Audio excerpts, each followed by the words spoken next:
حضراتكم بكلم حضراتكم النهارده عن خطوط علاج جلطة المخ. حضرتك لما المريض بتاع المصاب بجلطة في المخ بيتوجه للمستشفى وبعد ما تشخص وعمل أشعات وعمل حاجته وخلاص وتبين إن دي جلطة في المخ، الخطوط اللي بترتسم في مخ الطبيب أو الفريق الطبي اللي بيعالجه 3 حاجات.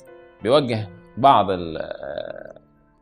أساليب العلاج إلى الجلطة نفسها، إلى الجزء اللي الدم توقف فيه عايزين نسلكه، يبقى دي خطة من خطوط العلاج، علاج الجلطة نفسها، نفكها بحيث إن نرجع الشريان سليم زي ما كان، الجلطة الشريانية يعني.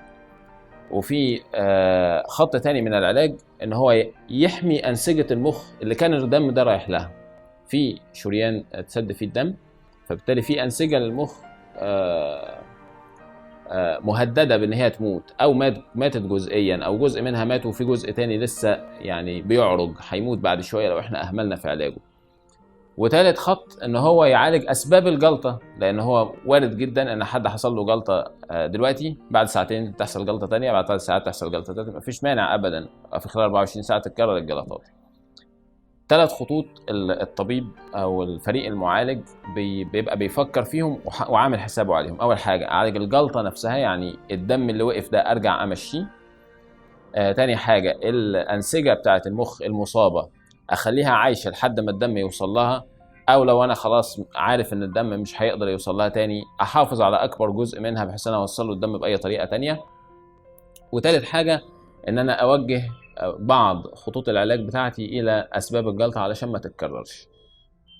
يعني الموضوع بقى معقد شويه في ذهن الفريق الطبي. ايه العلاج اللي هوجهه للجلطه نفسها؟ هفك الجلطه ازاي؟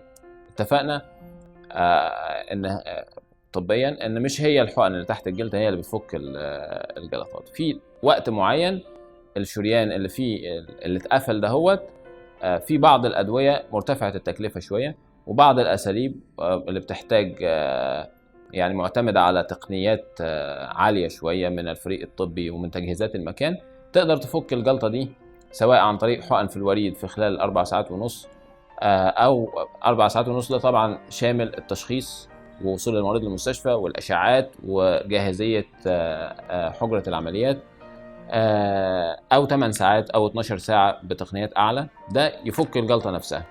وفي ادويه تحافظ على انسجه المخ نفسها علشان ما تموتش، وفي اجراءات برضو، وفي حاجات تعالج اسباب الجلطات المخيه اللي هي الضغط، السكر، الدهون في الدم، ضيق الشرايين، الجفاف، وهكذا، التدخين وهكذا. أرجو أكون وضحت لكم شوية من الإجراءات اللي بتحصل للمريض علشان نبقى مستعدين نفسيا ليها لو لا قدر الله بعد الشر علينا كلنا حد من المحيطين مثلا أو اللي بنقابله تعرض لمثل هذا الموقف. ربنا يسلمكم جميعا وشكرا.